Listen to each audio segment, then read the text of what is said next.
on, baby. Thank you, Irene. Thank you, Irene. Boys, good to see you. It's Brady week. It's Bucks week. We're at the end of it. Thank God for Raymond and Raymond's hearts. Please allow us to start with opening takes. I'll go first, and this speaks directly to you, Ray, even though I know that you've been feeling it all week with the media and Twitter and the likes. But Brady in Foxborough in a Tampa Bay Buccaneers jersey, the walkout, however he approaches the crowd, the first throw, the first touchdown, when he starts to rip our heart out in the third and fourth quarter, it's going to hurt, and you're going to feel it more than you think you're going to. You want to play the tough guy role and he's dead to me, blah. Nope.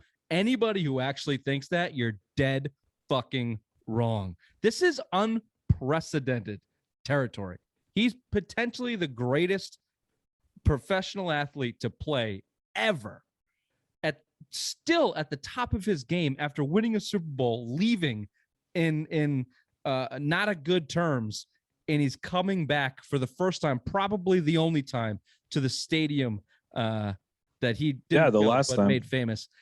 I mean, this isn't even Jordan on the Wizards going back to the Bulls, because it's the NBA. He was retired too. He had retired. It was messy there. This is unprecedented. So the bottom line is, for all of you hardos out there that want to say Brady's dead to you, including the three of us, it's going to hurt more than you think. Find a dark fucking corner on Sunday, boys, and let it out just for a couple seconds before the game starts. And you're allowed, I as much as I hate him, you're allowed to cheer him when he enters on the field. That's it.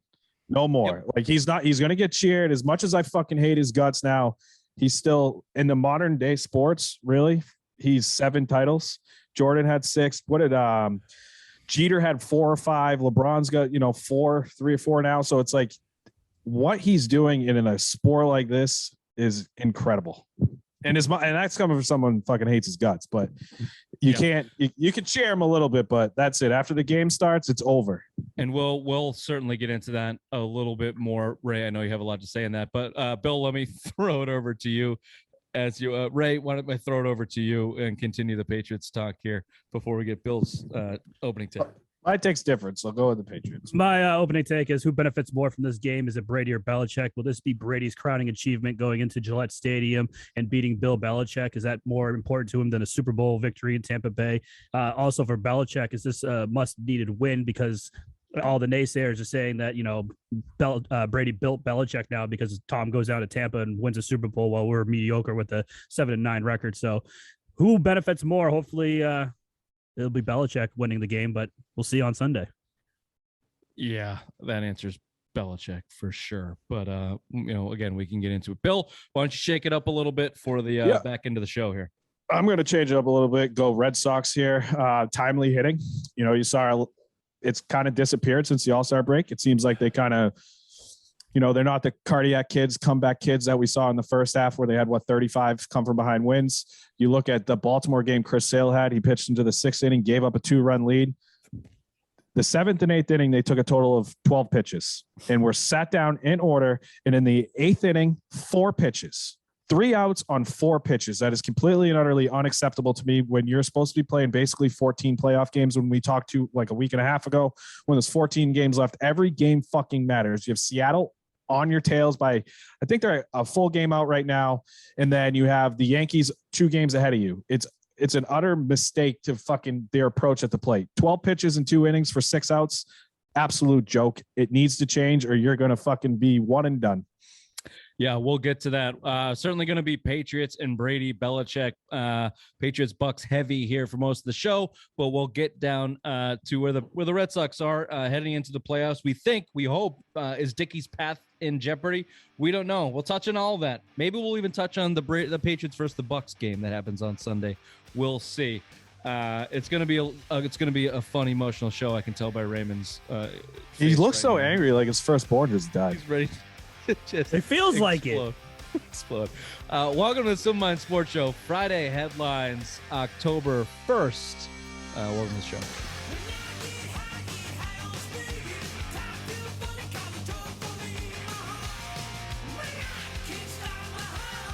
Oh, speaking of firstborns, it's my son's birthday. Happy birthday, bud. Happy birthday. And happy birthday to my wife. Oh yeah, And- I always forget that. Happy anniversary. Hey, you brought your fucking kid to my wedding. We said no. He was a hit. I know what else is a hit. White Birch Brewing, as always, down in Nashville, New Hampshire. The best craft brewing in New Hampshire. Ray, address, please. 460 Amherst Street. The good side of Amherst Street. Get on down there, get yourself a pint, get yourself a flight. They do those down there. Go check out. I don't know if you want to be there for the Brady massacre of the Patriots on Sunday night, but maybe before, go get yourself lubed up responsibly down at the brewery. If you can't get down to the brewery, please get at your local beer stores. Wherever you get it, tell them the Simple Minds boys sent you. White Birch Brewing. Is just the Patriots Brady thing just been everybody's week this week? Or have you been able to reject from a little bit, get away from it a little bit from time to time? No. I can't believe how fucking angry this makes you. Like, I just, whatever. It's another game. Patriots clearly. Oh, no, are- there's some anger. I can. There's release anger, but not like this fucking idiot. He I'm can't not let angry. go. Yeah, He you just are. said- Look at your face. I'm not angry. Oh, He just see his asked me, have you been- backtracking. I'm not angry. His Can you voice gets real high. Can you get? He said, "Have you been able to get away from it?" No, because that's all you hear about on the radio. Well, on listen to ESPN. something else. I've been ignore the noise, is one Bill Belichick would say, and I have not listened to the radio. I have not listened to fucking watch sports anything, and the reason is I don't want to fucking hear about it. I don't want to hear about it after the game Oh, when the fuck you! You Patriots- were sending us those Seth Wickersham fucking quotes, you dink. because we were fucking talking about it, you fuck. Yeah, Jesus, no, I mean- that is what I want to hear about. I don't want to hear about the fucking Brady coming back. I don't want to hear about how he might have COVID at his press conference today. I don't want to hear anything about that shit. He But can't get COVID. this book is fucking juicy. I know. I'm not sure Like if you your heard, Bill, mother's but ass. for Woo! $16.99, you can get COVID Protect from TB12. So there's no way Brady got COVID. No There's way. no what? way that there's He's selling COVID juice. COVID Protect. Oh, all right. Everything I said, like you could cheer him. Fuck this guy. Fuck him in the ass. This I'm story's done. a year old, man. This story's a year old. He was selling. I didn't know he was selling COVID juice. No, it was Yeah. just capsules full of fucking water. You know, What was Guerrero got? Didn't he get arrested for like concussion water or some shit Yeah, like he that? got arrested. Not Yeah, arrested, but he he got lost his he got- license. he got fined and lost his twice. and they or took maybe his 3 times. yeah. One of them they took his Cadillac Escalade away. That probably Tom Brady bought him. Yeah, people forget that. The Brady Bobos kind of forget that he turned into a douche. We'll get there. Actually, let's start there, boys. Tom Brady makes his first and probably only trip back to Gillette. I want to get to the Wickersham stuff. I want to get to everything. It's all here. We got a lot of quotes. I got a lot of reading to do tonight. I'm saving my plastic wine to get through the reading, maybe. Shit, I didn't even bring. But my these down first here. my first question to you guys is, and I don't know if I put this in the email. I honestly forget. I think Brady's fucking jacked up. Now, on the radio today, they were playing his press conference, and his throat was all hoarse, and people are saying because they stayed late in practice, and he was fucking f-bombing everybody, and that's a potential risk. Also, COVID has been known to do that too, and we know that he got that, chucking his Lombardi Trophy across the Tampa Bay. But regard of all of that, I think Brady's fucking jacked up. I think this whole thing, the way Brady's handled himself, this whole exit just feels like shame. I think he has like this like remorseful shame for leaving. He didn't really want to leave. He feels like he was forced into leaving. We know that the Giselles and his dad and his outside company and party were probably pushing him to leave. And Brady, we took less than market deals his entire career. He's a loyal guy. We've loved him for that for 20 seasons. And now he's turned into a different kind of guy, it seems like. But doesn't it just feel like he's fucking reaching for approval from Belichick? Like he's going into this thing like, I have to beat fucking this guy, my absent father, who has not told me he loves me, but for once my entire life. And if I don't get it, I'm going to fucking die. That's what it's feel. That's the vibe I get from Brady in this whole breakup. And God love him. It got him a 7th Super Bowl. But if you don't think that that's what drove him to that, I think you're off base. I think that's exactly what's driving him now. That he's love me, daddy, please. He's definitely jacked up. I mean, you hear, I think early in the week, he's like, I know what they're doing. I know how they prepare. I know their schedule. I know their practices, all that shit. Like, I know the wind up there. Yeah, he knows it all. And I think the book, some of the shit coming out, like it sounds like they did offer him something. I don't know if it was confirmed. I think Ian Rappaport today on one of the afternoon show on EEI was basically saying he heard 2 for 63. He wasn't sure 50. I saw 53, but whatever. Yeah. Either way, I heard close to 30 million, but they weren't sure what was guaranteed or what was not. I think he didn't want to be here because he didn't want to play for Bill. There was rumors clearly in the book that him and Kraft were meeting to figure out who's going to replace Belichick and how to get him out of there. Bill O'Brien's name got brought up when he tried to get fired from the Texans, which makes complete sense for his fucking bobo ass moves that he made in the Texans before he quit. So now you hear that and you see all the shit that he did. It's like, okay, let me think now. After, you know what I'm saying? So start connecting the dots, and not to interrupt you, but it's an important piece that people forget. Bill Belichick never handled Tom Brady's contract. Robert Kraft negotiated every single one of Tom Brady's contracts, and he was proud of it. So keep that in mind, you anti-Belichick fucks that want to keep saying that he pushed Brady out the door.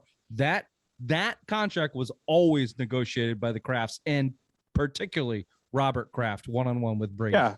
Well, you made a good point yesterday, Rich, in our text exchange. Like, guys that are 20 to 44, they change a fucking ton. Guys that are 44 to 65, they're not changing at all.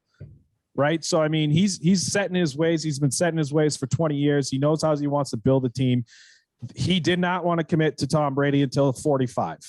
That was the main thing. And I don't blame him. Yes, he just won a Super Bowl, but I don't blame him. You didn't know what you were getting, right? You already saw the succession plan to Cam Newton and Mac Jones. You didn't have a fucking plan last year because it was Cam Newton. So it looked like they were trying to get him for 1 or 2 years, but not till 45 what he wanted to do. And Brady said, fuck it, I'm going to Tampa, because clearly they'll play him till he's fucking 50 down there. Right. So, I mean, there's I blame. I don't want to hold on before we get to that point, right, Bill, because I want to get to the Wickersham stuff, which relates to this. Ray, if you were to take a test, I forget what test I'm trying to come up with. What's the one where Bill's a scientist, where you dip the pH paper test? Sure. If you take a pH test on Tom Brady's jacked upness coming into this game versus, let's throw this in there, versus Belichick, who I think certainly wants to win, certainly thinks he has something to prove, but not to Tom. Like, do you think Belichick thinks he has something to prove to Tom fucking Brady? I totally disagree. I think silently, like, this game is heavy on Belichick's mind. I mean, he hears the people, he hears the reporters around here saying, Brady made Belichick, you can't do anything, your record without Brady, you're losing coach, you're not good. I think Belichick, this is going to be a huge game for Belichick. I think he wants to go out there. He wants to set an example early, and, I'm not going to be surprised if this is not going to be a fucking dogfight and Belichick gets the top hand of this one. I'll give you 8 reasons why Bill Belichick doesn't have to fucking prove anything to do Tom not Brady. give him the fucking Giants rings on that one. Why would you give him the Giants rings? He's defense coordinator, and he did those rings with his Brady. Defensive game plan is in the fucking Hall of Fame from shutting down the Bills. Okay? That's a fucking Super Bowl ring. His defense won that goddamn Super Bowl. Suck my dick, Raymond. This is where this is where I'll parse you. You can cradle my balls while he's doing it. This is where I parse your words a little bit, Ray. So, yes, I think Belichick has something to prove, and he wants to prove it, that he can win without Brady. This is his whole end of his career. This is what it's all about. This is the whole fucking point. Catching Shula and proving he can win without Brady. However, when it comes to Brady versus Belichick, the motivation for Tom Brady to beat Bill Belichick is way more skewed to Brady wanting it more than Belichick. I don't think Belichick really gives a shit that much about beating Brady. Like, yeah, sure, he wants it. I think, but I don't think he has this personal animosity towards Brady. I just think he was sick of his fucking shit. I think if Belichick was sick of his shit and Brady was sick of Bill's shit, and they broke up. But Brady's holding on to this daddy love me thing through the fucking media and his cartel and getting out there and saying they didn't treat me right. And I wanted more kisses on the cheek and tell me that you love me, daddy. And Belichick's just like, just fucking go out there and throw the fucking ball where I tell you to throw the fucking ball. And there's just less of a personal animosity from Belichick towards Brady, I think, except for leaving and except for probably doing this fucking media show that Brady's been doing now for about a year. His fucking show too with Gronk on the beach, cringeworthy, where they're hanging out in that fucking pool. The Gronky and Brady Tommy show, whatever the fucking stupid ass name neither it of was. them are good actors. They should both stay off of television. I and actually just do fucking protein shakes, whatever. I actually think publicly Bill's not going to play it off, but deep down That's what I'm saying. Deep down, he wants to beat down. I think there's a side of him that says I want to beat him, but I don't think you're going to see it. Again, he's beaten every fucking major quarterback in the history of modern football right now. So it's like, yeah. Now I put the GOAT on that record list. Motivations going into this game. Tom Brady beating Bill Belichick, number 1. Winning the game, number 10. Belichick going into the game, beating Tom Brady, number 6. Winning the game, number 1. Playing good football, number 2. Like it's shutting other people up. That's my point. It's a different dichotomy. All right, let's get into the Wickersham shit. Let me give you some quotes here. We'll start off with the Kraft Belichick. We'll get off Brady for just a second. I'm sure people have heard this. I'm sure people have read this, but we all have our opinions here. So let me start here. So, quote, as for Kraft, in late September, he was in Aspen, Colorado for a conference and bumped into a few friends in a hotel lobby early one morning. He told them he was leaving later for Detroit, where the Patriots were playing their next game, where they got smoked, by the way.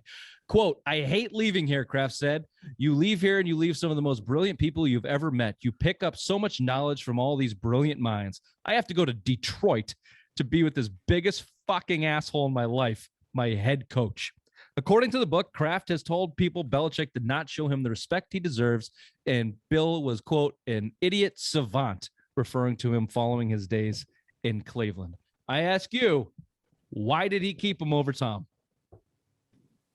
Why? Because he's the greatest fucking coach of all time. But if he's an idiot savant, he's the biggest asshole in the room and doesn't respect him, and Tom Brady is Kraft's 5th son, and he had the choice to pick one of them or override Bill and keep Tom no matter what. He let Bill make that choice. And I think the reason is because Bill was going to be here longer. And again, like you heard, later on in the excerpts that came out, it was, the team didn't want to commit to him till he's 45. They wanted a 2-year deal. That was it. And I think even Kraft, his baby was negotiating every one of Brady's contract, still wasn't willing to go more than that 2 years. Right. So, you're going to take the longevity of Belichick because let's be real, he's 69 years old. Nice. He's chasing Shula. I expect him. Well, I would say at least 3 more years, but the way they're playing right now, it might be 5 or 6, but you're still getting the greatest coach of all time. And Brady's eventually going to run out. Your body can only take the physical toll for so long as a player. Okay. I think the coach can last longer. That's the reason. Okay, he's not gonna... Did he fuck up? Yes. That's where we're at now, isn't it? Isn't it where we're at now? I mean, obviously Brady has proved him wrong. No, I want to get to why Brady. But the same thing, real quick though. But for all of us, did anyone ever expect Brady to be doing this still? No, that's the thing. No one's ever done this at a high level like Brady's doing right now at that age. No, but was like, there's no fucking way he's going to do this until he's 45, 46, 47. And he's still doing it. He's proven everyone wrong. We all just thought wrong. I've always said anything after 40, 41 is borrowed time, right? Yeah. It's like a dog that's, reached its lifespan. You're on borrowed time at that point. Right. So, you got to think about that. That is like, you don't know what puppy for you. Bill just thinks in dog years. That's right. He's like 35. Fuck. I got to be close here. I'm 36. I've always said anything after 40 for me is Bill's borrowed on time borrowed in life. time. Bill's on doggy borrowed. No, but time. oh god damn it. But no, I know, but Bill, it's like you didn't expect him to play like this. Period. No, no one did. No, but I was always of the case that Tommy Brady Sr. said a long time ago, it's going to end ugly. And I agree with him, and it did. And I was of the case that, if everyone knows that, then let's just agree to let Brady go down the likes of, Manning in his last year who couldn't throw. Just keep him in a Patriots uniform and let him tank the fucking franchise. Let that happen, because the last 3 Super Bowls outside of Seattle, but the last 2 Super Bowls, we've talked about it. It was unhealthy rooting for the Patriots. The regular season didn't matter. It was get us to the AFC Championship game. And if you don't win a Super Bowl, you're tarnishing Brady's legacy. That was what they were playing for. That's what they were playing for at the end, though. So it was like, what's the point of talking about whether you should stay with you or not. The whole thing is pulling out the string of Brady's legacy. And what would have excelled that for the Patriots is keeping him in a Patriots uniform, whether he sucked at the end or not. He went out and bumped his own fucking legacy by taking that shitbag organization, the Buccaneers, and winning a Super Bowl. Let me get to some more quotes here, and we'll just go. I'll do a couple in a row, and we'll just take it where we want to. This one's involving the O'Brien stuff that you had mentioned, Bill. Bill O'Brien tried to get himself fired from Houston, and maybe Kraft did have a plan with Brady to get Bill fired. So this is what the quote says out of Wickersham's book. Quote, the plan was, I don't know what this word is, fanciful. You're asking us? Fanciful. But O'Brien heard about it. I don't know what this plan is and how he heard about it or who he heard it from. I'm assuming it's Kraft and Brady. Easterby. That Houston organization is fucked, by the way. Still, that's the guy. That's the connection. It's Easterby. Yeah, he's still there. And Caserio going down. Isn't he after. Like president or That's vice weird? Yeah. That's just a weird incest little relationship, Patriots Houston thing that has gone on for a while now. So he's he's like a Joel Osteen, right? That's that famous fucking preacher that steals everybody's money and has like a $100 million house. Who's That's the Houston owner? McNair. Big Jesus guy. So he worked his way right big up. Big racist. Bingo. He was in a power struggle of his own in Houston, fighting for general manager Rick Smith, a dysfunctional and quote toxic situation, according to the Houston Chronicle. The leaks from O'Brien's camp claimed he wanted out, that were so aggressive as to be suspicious, as if he knew he had a golden parachute, Robert Kraft. In the end, though, the Texans chose O'Brien over Smith, giving the coach more control over football operations. O'Brien later joked to a confidant that it was a somewhat empty victory. Quote, I was trying to get fired, he said. And then he traded Nuke Hopkins for a pile of dirt and a bag of cum. Don't forget the picks that Laramie Tunzel that turned into like 5 first-round draft picks. Great. Not great.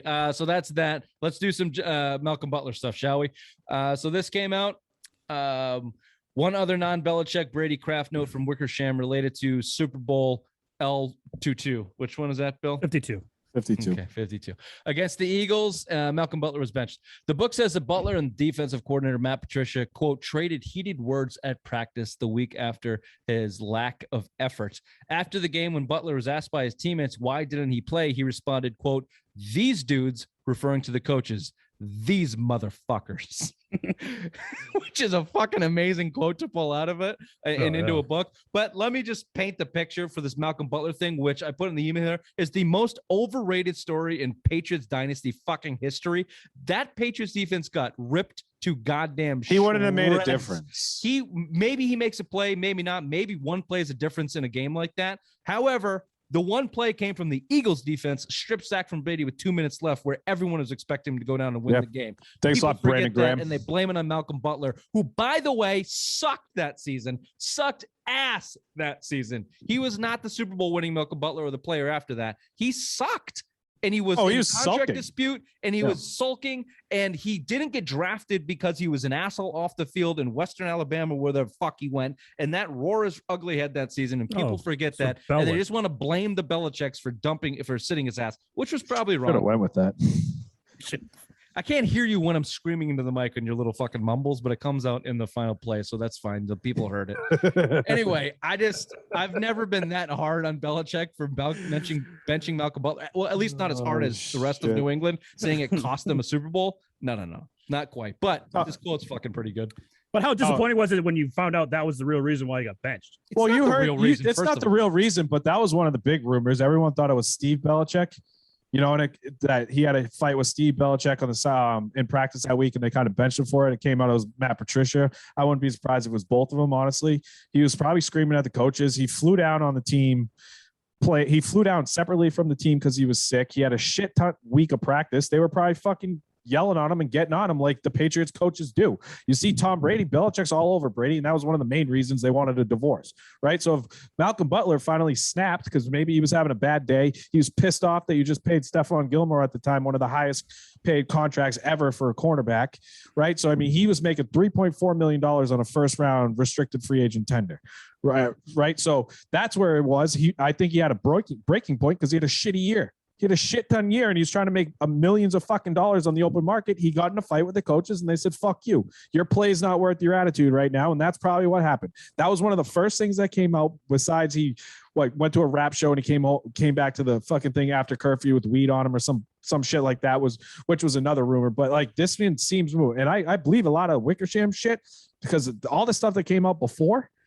It was pretty much true. And if this is the reason, it's the biggest letdown. We were hoping for fucking something crazy like he fucked Linda Holiday or something, but no, like that was what I was awesome. Also keep in mind, they were heading into the Super Bowl. People said it was the most lackluster approach that Bill Belichick has ever had towards the Super Bowl because they were playing Nick Foles. They went to the Minnesota Timberwolves game on like a Wednesday night or Thursday night before the Super Bowl. Seriously, the coaches let them down, but not by just by Malcolm Butler decision. They just didn't go into that game with their heads screwed on tight. So Belichick did lose them the game, but not because of the Malcolm Butler situation. And it wasn't because of Matt Patricia. Malcolm Butler MF'd probably the whole defensive staff, and they told him to sit the fuck down because it was the same approach he took in 2007 against the Giants. They thought they were going to roll the fucking 9-7 Giants. They thought they were going to roll the Eagles, even though Carson Wentz was an MVP candidate before he got hurt.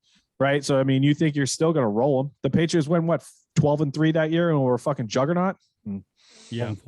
Health and Gronk. Yeah. Let me do this real quickly. There's a couple segments here that I don't think a lot of people have touched on in the media that I'll just skim through, and then I want to circle back to Brady, talk about the game, and that'll be that. So this is all out of Wickersham's drop. I think I got it from ESPN, and there's a couple paragraphs here. So the first one was about Arlen Specter's inquiry into the Spygate videotaping of the Rams walkthrough. If anyone remembers this is also, I remember it. What a beautiful conspiracy to get down a rabbit hole in this, and Arlen Specter getting paid off to kind of go into this whole thing. The only senator in the country looking at it when didn't Kraft give him like a bag of like $100,000, and he's like, get out of my office or some shit like that to make it go away. It was Trump. It was Trump. Trump did it for Kraft. Yeah.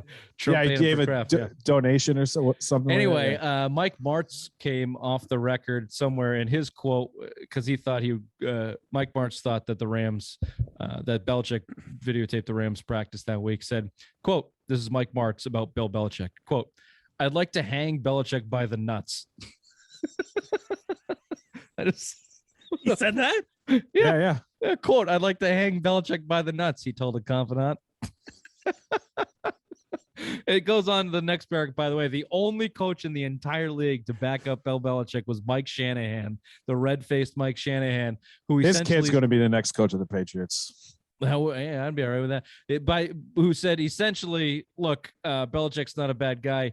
Yeah, he cheats, but he just does everything better than the rest of us. So don't get mad at him because he's beating you by doing it, which has been pretty much our sentiment the whole fucking time. You're all cheating. He's just doing it better. Well, think about this too, Rich. Like one of his better friends in the league besides Jimmy Johnson was Shanahan. They always hanging out together.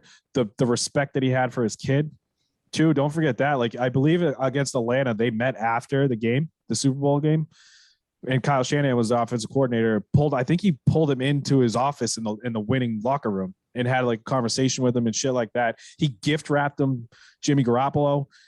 I mean, there's a lot of respect there too, and that's why I think if Bill moves upstairs, Kyle Shanahan is going to be the next coach of the Patriots, and you see the reason why. Like, connect the fucking dots. Conspiracy theories, like it all makes sense. It does. This is a legit one.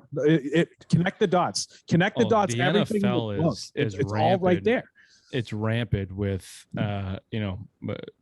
incest, fucking family on family stuff. But I'm tired of Mike Martz. I'm tired of Marshall Falk still bitching about it every year. I'm tired of him saying they knew the plays that we were running in the red zone. You were in the red zone once, and it was a quarterback sneak for fucking Kurt Warner. All right, fuck you. You didn't you didn't tape the plays. Take your fucking L and move the fuck on. I'm so tired of that. A couple other things here. It annoys me. We found its trigger. We found your trigger. Marshall Falk has become one of the biggest bitches in the media. Don't forget he got fired from the NFL Network for groping bitches. And he sucked at his job. No, let that fly.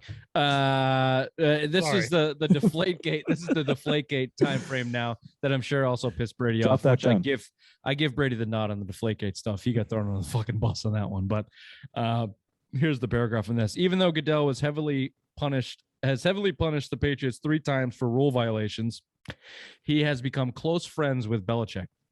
Besides the secret meeting at a private airport to discuss rule changes on the morning after the Patriots Super Bowl win over the Falcons, Belichick hugged Goodell and lifted the commissioner's feet off the ground. Now that's a year, 2 years removed from Deflategate. Same season Brady was suspended, though. He started the 2016 season 4-game ban. They're saying that's not true, though. There's reports coming out saying that's not a true statement. Okay. Hey, anything's possible, Ray, by the power of God. Jot that down. The rest of this stuff we can. There's also one about the players wanted to boycott Belichick after he wrote that letter to Trump, and he gave a veiled apology to the players and whatever. But let's get to the crux of it here. Here's the final quote, or one of the final quotes here. Quote, Brady was tired of taking team-friendly deals with no input into how the money was saved or spent and still wanted a long-term contractual commitment, Wickersham writes. Contractual. Nice. Belichick told associates that every organizational decision was now in support of Brady. And let me pause here. N'Keal Harry, Demaryius Thomas, Antonio Brown, Mohamed Sanu, Sony Michel. A new left tackle. Geared towards pleasing him and making him successful. And the Kraft meddled with the team, sometimes with opinions, sometimes with restrictive budgets. Let me stop here. Bill Parcells, can you hear me now? Again, this is the, this is the crux of it. Oh, I also threw this other quote in here after when Brady left, because people are piling on Belichick so badly. And the more they do it, the more I'm on his side. This is what Belichick, this is what was Belichick's statement after Brady left. Quote, and this is also for people that said Brady needed more support and commitment from Belichick. Quote, the best player the league has ever seen. The best player the league has ever seen. Like, what the fuck? And people are mad that he didn't go and meet him in person when Brady decided it wasn't good enough. And Belichick goes on to say things like, we offered him the contract, $53 million, and Brady just wanted to leave because Tampa was a better situation. And, it ended poorly.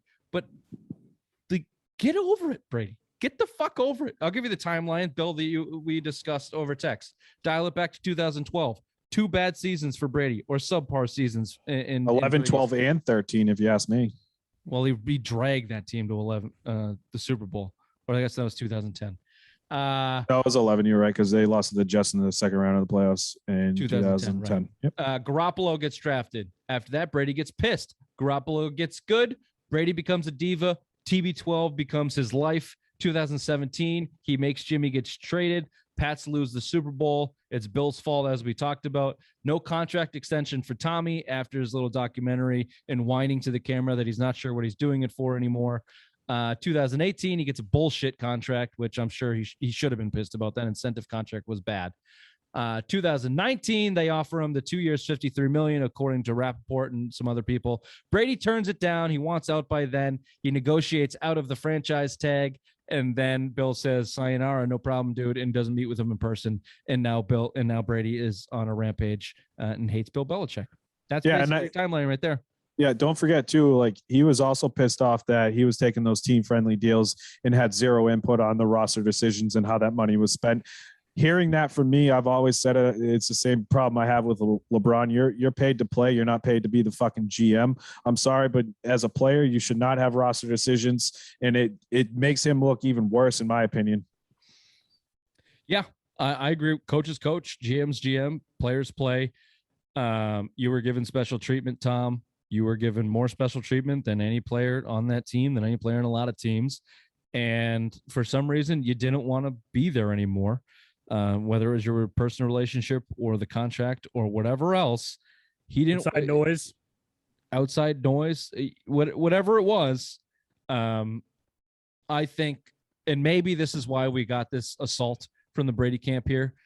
I think that as the story fleshes itself out, people are beginning to learn that it wasn't necessarily that Belichick forced Tom Brady out, other than the fact that Belichick is a stubborn mule who's been a stubborn mule Brady's whole career, and Belichick just didn't change. Like we said, from 45 years old to 65 years old, you're kind of the same guy. Bill's been you get it, Bill. Personal experience. I was gonna say, Bill's the same guy. He's been fucking since he's been 12. He's been an asshole. From 22 to 42? Shit, we're 35, 36. From 26 to 36? Assholes. All three of us. I'm a semi-responsible adult now. At 26, I was not. I got a 401k, motherfucker. Respect. I have health insurance. So yes, of course, things changed. And my greater point, Ray, and I'll throw it over to you here for some final thoughts on the Brady Belichick, is as this fleshes out, it wasn't necessarily that Bill was a big meanie and told Tom Brady to screw. I actually think Bill, if he didn't want Brady back, he certainly expected him back. And he thought his football team would be best if Brady came back. And that's the way he planned it. And Brady said no. And Brady moved on. And they treated him like shit a little bit along the way. And Brady pissed and moaned a little bit along the way. And that's what happens in 20-year relationships. And that's it. And that's it. You get it, Ray. You've been in technically twice those if you count the years almost, yeah? Yeah. When you work, you're 36. What's your relationship going on? 39? Yeah. If you could do it all over again, would you? Don't answer that. Ray, what's your thought on Brady versus Belichick? I'll take that as a no. No, just like it is. I think it's just two spiteful high school girls going at it on Sunday. They just both want the world. They both think they're right. They both think the other one's a fucking diva-ass bitch. And I think it's going to be a glorious day on Sunday, 8:20 p.m. Sunday Night Football. It's going to be fun. Okay, let's get to also, that. There's also talk that Belichick has asked Seth Wickersham not to release some of the stuff on Brady for bulletin board material, that there is some juicy stuff in the book about Brady that hasn't been released because Bill gave him a wink, wink, nudge, nudge. Please don't give him any bulletin board material. Well, there you go. It'll definitely be interesting. Ray, you got your copy coming. I think I'm going to buy mine too. It just, the whole thing feels. Did you get yours with pictures? Can you send me it when it's done, when you guys are done? Yeah, sure, Bill. Yeah, I'll give it to you in 5 years. This book honestly feels bigger than anything Wickersham's done with the Patriots. It feels like a true Rome was built, Rome is falling like anthology of the Patriots dynasty. And I don't know, as a Patriots fan, it doesn't feel great. And the culmination of it is Sunday night. So it'll be interesting to see, and it's going to be stressful. So if you want to calm the nerves a little bit, go to our friend Dr. Tom at Back to Basics down in Rhode Island. BackToBasicsLLC.com. That's BAK, the number 2, BasicsLLC.com. He's got all your needs for CBD wellness, also medical marijuana. He's a terrific educator. If you order from him, he will get on the emails, as Ray calls them, and contact you directly to work out your best suitable method for whatever remedy you're looking for. Shitty shoulder, shitty dog, whatever it is. Check out Dr. Tom and Back to Basics. That's BackToBasicsLLC.com. BAK, the number 2, LLC.com. Can the Patriots win this game? No. Yes. No. No. This is the interesting part about the football aspect of it, that the question was asked for time and time again. If Brady had to play Belichick, what would it look like? What would Belichick do? Find out.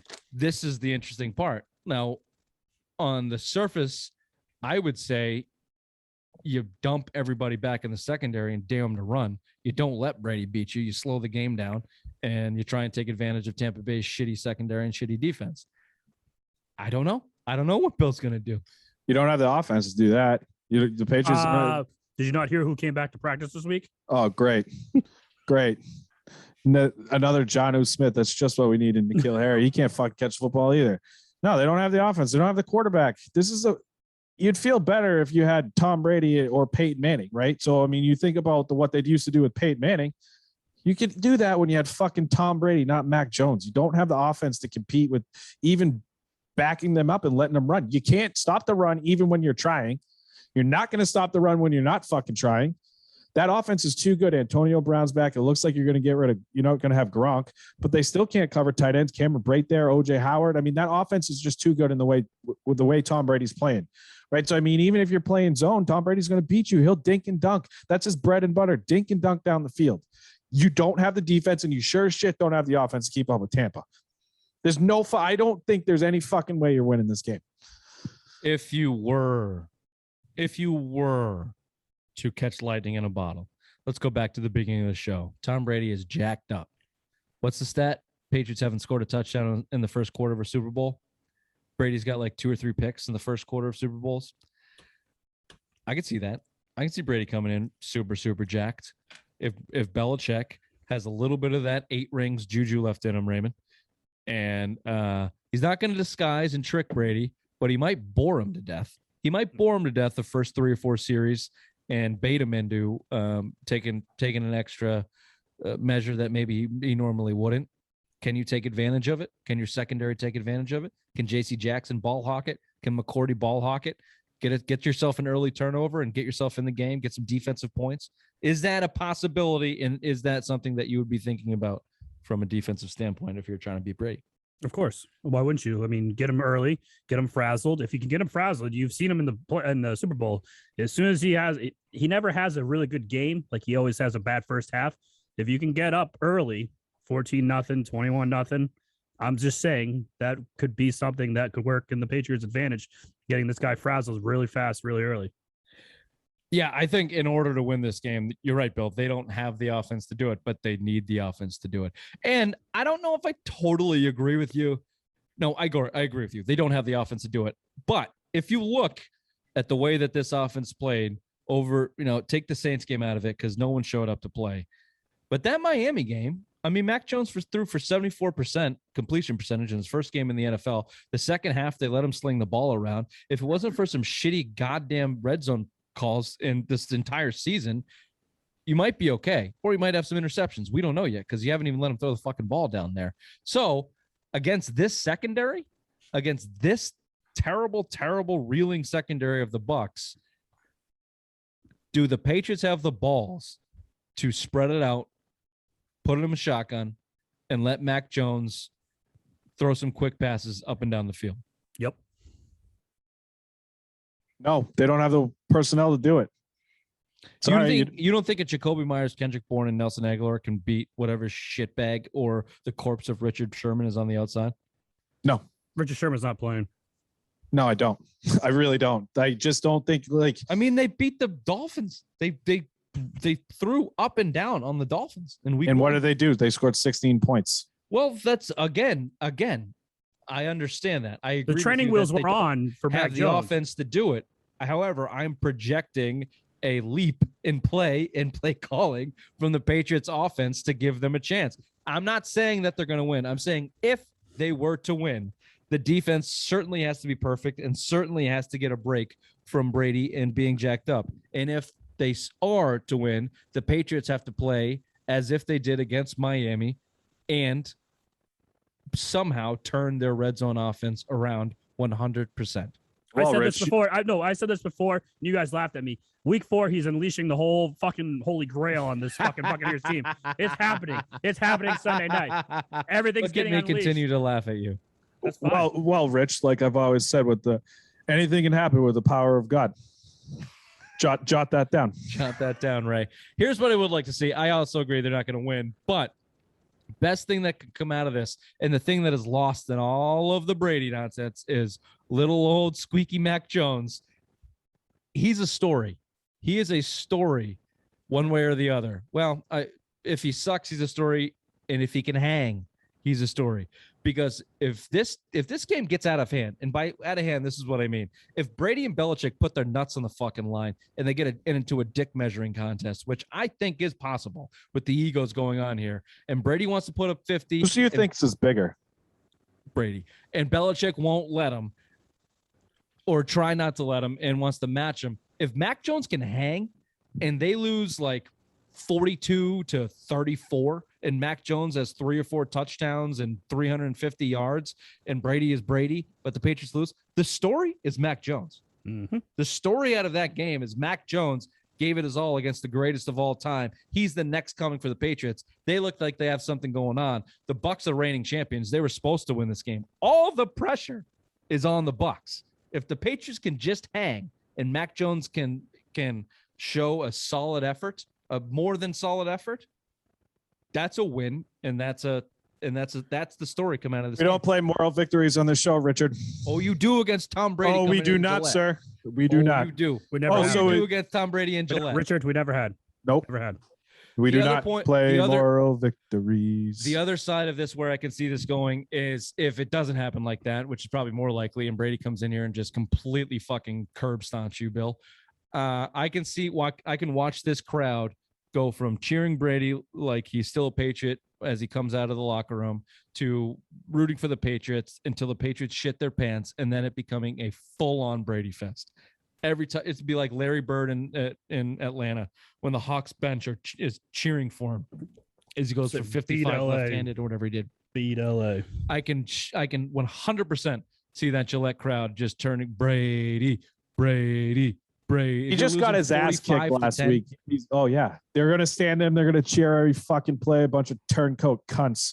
Well, yeah, because all the people that bought these tickets are rich assholes because the ticket for this game is. Dude, my buddy just got 2 tickets, face value $91. I'm like, The prices have really gone down, actually. I just went to I stopped at the store. I was shooting a show with my buddy who owns a place, and then some guy was in. I was like, yeah, he's talking about the games. He's like, do you want to buy them? I'm like, dude. He's like, I don't go to them anymore, blah blah blah. And I'm like, do you know how much they're going for right now? He's like, no, I have no idea. I'm like, should have bought it. I didn't want to go. I don't want to go to the fucking game. Why? I just don't want to go to this fucking I game. wouldn't want to go to the game On a Sunday night. I hate the Sunday night 8 It's o'clock going to be games. depressing as shit. All right, final predictions here. Bill, why don't you start as the 45 to 10. 35, Patriots? 45-10. No, Tampa Bay. I got like 24-38, something like that. You think they're going to score 24? Yeah, the Bucks defense sucks, Bill. And Mac Jones can throw. I know that the Saints put a sour taste in everyone's mouth, but Mac Jones can throw the ball, and the Patriots can throw the ball. They're going to score some points this game. They're going to score some points. They're not going to stop Brady, but they're going to score some points. The problem is, their defense is their secondary is pretty terrible. Their front seven is still pretty good. Devon White's there. If they don't, then Josh McDaniels can cut his little dick off and give it to Tom Brady, because Barrett scares the shit out of me down there. All you have to do is spread them wide 5 and go find the fucking matchup and throw it 6 yards, 7 yards, 6 yards, 7 yards. Cooper Cup last week. Mac Jones can do that. The Patriots have a fucking Cooper Cup. You're crazy. You're fucking crazy. Yeah, he wears number 1. He's number 1 in your program. Number 16, baby, Jacoby Myers, 6 catches a game for 40 yards. Take me to the red zone, Jacoby.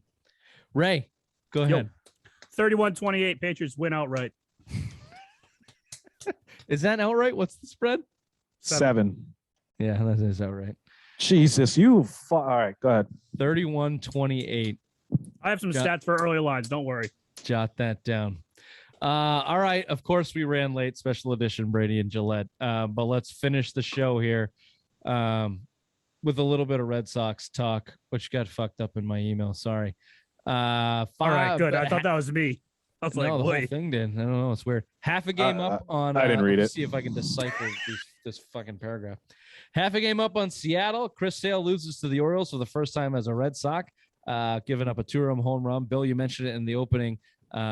Just no timely hitting. They feel like they're packing it in. They feel like they quit. Obviously, they got the win on Wednesday night pretty decisively. Currently, as we speak. Yep. 3-1. Bottom of the 5th. Baltimore. Does this team got the quit in them? Did they take their cue from management and say, we're not going to win the World Series? We might just not show up? I just think they're still pissed off with the trade deadline. Again, you get swept by the Yankees in the fashion you got swept by the Yankees. Like that, to me, you're kind of quitting. And then again, with Chris Sale, you let him go up, and then the next 2 innings, you have 12 total pitches. Is that why you sighed in the middle of the Patriots talk? Did Baltimore take the lead or something? Were you watching the fucking game? You just figured that out? You son of a bitch. I wasn't watching. I just checked it because I'm just well, I need to check my fantasy baseball. Guys, yeah. There's 3 games left in first place, so I just need ready to win. But no, anyways. Let me answer the question for you. Yes, they got fucking quit on them. They quit on the deadline. They quit. They would have quit in COVID, but they had some young guys come up in place of the quitters, and they sparked them. And then they played a bunch of shitty teams, and then the Yankees stomped the life out of them. So let me finish the show because we're up against it now with this question, Bill. Is it better for the Red Sox organization to miss this playing game outright and light a fire under Heimblum's ass and get the fan base, whatever's left of them, to light a fire under his ass to go be aggressive this offseason and not follow his fucking plan that he had set in place with the the minor league system and whatever else he thinks he's doing, not in Tampa but in Boston. No, because he's not the right guy to do that. I would say for him, it's the right play to make the playoffs. If you still had a guy like Dave Dombrowski sitting here, a guy that's going to be really aggressive, a Theo, even if Ben Cherington went out and spent some money, you miss the playoffs, then that will light a fire under his ass, right? Theo, Dave Dombrowski, as much as Dombrowski has his faults with the trade in the farm system, but he spent money. He went out and he won a World Series. And he won a World Series. That's the guy you would want to be aggressive, right? Because I think he could do it. Chaim Bloom is not the guy to do it. He's going to follow his path, whether they make the playoffs or they don't make the playoffs. And it was evident by the trade deadline of getting Kyle Schwarber didn't play for 3 weeks and did not address another need with outside of Hansel and Gretel there in the bullpen who've sucked. They put all their faith in Chris Sale because I don't think they really cared at that point. They were overachieving. They've overachieved all year. They're not this good. They have a good offense. Their pitching staff's been terrible, but when they play good teams, they're not good. They beat up on their own fucking division in Baltimore, and they beat up on some bad fucking teams. They played above. And again, I referenced it earlier, the come from behind wins in the regular before the All-Star break. You know what I mean? That's where you're coming back and you're getting your wins. But I've been saying it all fucking year. I had them at 82, 83 wins. I don't think I came up a little bit. I said they were a playoff team at that point, but I don't think they're that good. And you're at 80, you might 90 games. I'll probably put them at 90 games you're going to win. I think they're going to lose 2 or 3 to Washington. Well, here's where I'll disagree with you a little bit because when I say pressure on management, it's not just Chaim Bloom. And as much as little faith and that we have in ownership at this point in time, if this team misses the playing game, then you're going to get a little pressure from ownership. I don't think so. I honestly don't. With John Henry, he's pinching pennies now. He's worrying about his European soccer team. He's looking to buy another European soccer team out there. So I just don't. I don't think so. I think they want to run the course. It's not John Henry though, Bill. It's not just John Henry. It's Boston. It's New England. It's the Red Sox. We saw it. You've been in the bottom. Mr. of the barrel. Burns does not care. He does not fucking care. I disagree. It's the PR fucking nightmare. No, I don't. He owns the goddamn Boston Globe. If the Red Sox start, if the fans stop paying attention and they're outrightly pissed and overtly pissed at the underachievement of this team, which will be missing the playing game, he will hear it and he will be forced to do something and pressured to do something. It's his MO, his entire goddamn career. I'm going to tell you ownership. Yeah, we definitely disagree on the point, and I'll tell you where did they finish last year, Rich? Shit, last. What was their draft pick? 4. They were they were the 4th worst team in baseball. Where are they this year? 90 wins. That's why he's not going to go be a fucking aggressive with Chaim Bloom and do it. He's going to ride the course, keep staying under that luxury tax, and that's it. You're going to the only aggressive move I really see them making is trying to extend Xander Bogaerts. That's the big move because he can opt out at the end of next year. That would be the move. I don't think they're going to spend big money on a big free agent. I think he's going to let it ride. Chaim Bloom, he just saw what he did, pinching pennies, getting the Hunter Renfro's, the Kiki Hernandez's of the world, and the bag of balls that was Marwin Gonzalez and all this other shit that they signed. And they still almost made the playoffs. Frenchie Cadero, they almost made the playoffs, right? I don't think it's going to be a PR thing that they died at the end. But in his mind, we're still winning. We just won 90 fucking games. We won 90 games and missed the playoffs. Worst team in the league last year. We almost made the playoffs. He's going to use that. And I said that before. No matter what the outcome is now, they're safe. They can say, hey, no one thought we were going to be here. We're the worst team last year. Now we're almost competing for a wild card spot. We almost had it. Alex Cora, we're going to resign him for an extension. Boom, there we go. That's how it's going to be. This is how this whole thing is. He doesn't care anymore. That kid over in Liverpool, he's going to get paid the most money in the European Soccer League. That's all he cares about right now. You may be right that he may have made a turn to Liverpool soccer, but if history is correct, then I'm right. Because what you're missing is it's not about what he thinks. It's about what everybody else thinks. And that's John Henry's game. That's why we hate him, because he's more worried about the PR than he is about anything else. And if the PR is your management let this team miss a chance at a World Series in a playoff run, then he will force the hand of his management to go get himself a pitcher or whatever he thinks will take them into the playoffs next season. The Red Sox cannot miss the playoffs next season. John Henry will be clear about that, especially if they miss the play-in by losing to the fucking Orioles and the Nats. I think you guys are wrong on that. Can I ask you a quick question, Bill? Where do you, out of the 4 major sports teams in Boston, where do the Red Sox fit in? What do you mean? Save it for the. This has been the Simple Mind Sports Show. Friday headlines, October 1st. Happy anniversary. We'll see you on Sunday for early lines. Tune in Sunday morning before the NFL day gets kicked off. Bye-bye. Goodbye. Bye-bye.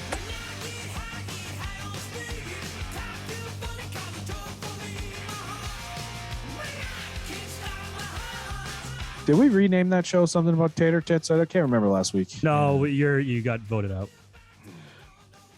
And on the 4 major sports of the of Boston, what's most popular? Yeah, Football. Patriots, Celtics, Red Sox, Bruins. Exactly. That's why I won't be a PR nightmare. It is. You're missing the whole fucking point. They're not 4th, by the way. They're 3rd. They're still I think the 3rd. I still see. I think Red Sox are dead last in the market right now.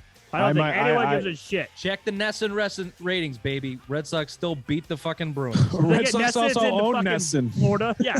Do they get Nesson in Florida? But okay, maybe they're fixing the ratings. I'll get into that conspiracy They own it. theory. They own 80% of the fucking. I'll get into that conspiracy theory, you fucking loser, but the ratings still tell you